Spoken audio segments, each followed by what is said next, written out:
You come from an art background. You have a degree in arts. So how come the shift to diplomacy?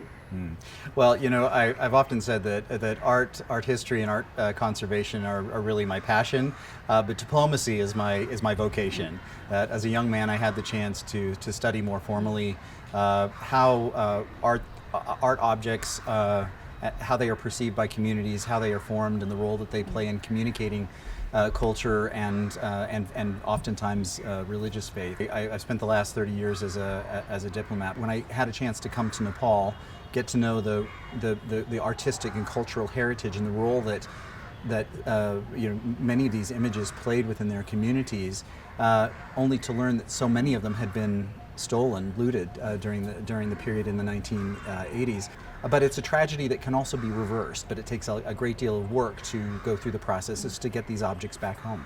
So your background in art, does that give you additional inspiration in repatriating this particular artifact, Laxmi-Narayan statue, which is such a milestone? Indeed. I think it goes right to the heart of sort of doing what's right, and also understanding that these are beautiful artistic objects, but they belong at home. That when they were sitting on the shelf, behind glass in a museum in the West, they can be appreciated for all of the reasons that they should. High artistry, an amazing provenance, a compelling story. But these are simply objects of fine art.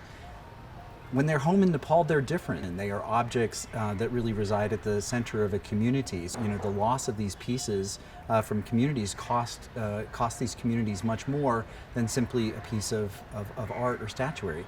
It robbed them of a center of faith. It robbed them of a core of their community. So that gave me a lot of passion to do what we can to see these pieces back home where they belong. So what was your role in getting back this particular statue? So in this case, we were alerted to the existence of the piece, and then immediately brought that to the attention of law enforcement authorities back in the United States to begin the very long process of documenting the provenance of the piece and its history, of positively identifying it and understanding exactly where it came from. And then going through all of the legal steps to basically set the stage for the handover that occurred in Washington just last week. My regional security officer at our embassy and his team worked very closely with Nepal police to make sure that documentation about the theft of this was properly recorded, was clear enough that we could present that to U.S. authorities, which ultimately was key in changing hands or the custody of the piece first into U.S. law enforcement hands and then rightfully back in the hands of Nepali authorities. This turns out to be a months-long, very complicated process about making sure that all of your information and all of the legal documentation is such that when the time comes for the actual handover, there aren't disputes over ownership of the piece any longer. I think we've learned a thing or two through this process, and I think we'll be more efficient for the next one. So, does this set a precedent for other Nepali religious objects that are in museums and private collections in the U.S.?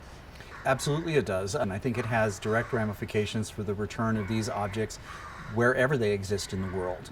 We know a number of these pieces are in the United States, and we're working very hard to identify them and begin these processes of returning them. We know pieces of Nepal's heritage also reside in institutions throughout Europe and other countries, and I really would encourage my colleagues to join this fight because it is what is right.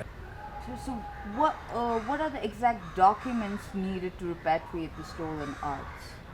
Do you have any? Well, it's quite a list, but I'd say one thing that's very, very crucial, and which it was aided ultimately by very positive research here, is in being able to successfully document the exact location or provenance or date that an object went missing. In many cases, this is known, but we also found through this process that it oftentimes wasn't written down, or that a police report was not filed for the theft of an object like this, because it simply didn't occur to people 40 years ago. So we found that going back and retracing, or even completing those or codifying what we knew to be true in writing was very important even decades later.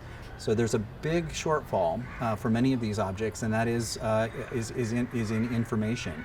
So there has been some very helpful documentation and research that has been done, but I think there is still a great deal of research that needs to be done in identifying where these objects are. Often watching transactions within art dealerships in the West to be able to see these things when they pass through hands, because not all of them are held by museums. Some are held by private individuals, and I think are unknown to us. So I would hope that an enterprising Nepali student that cares about these issues or is studying art or culture could also engage in this conversation, because I think the more information that we have, the easier it is to go through this process of returning them.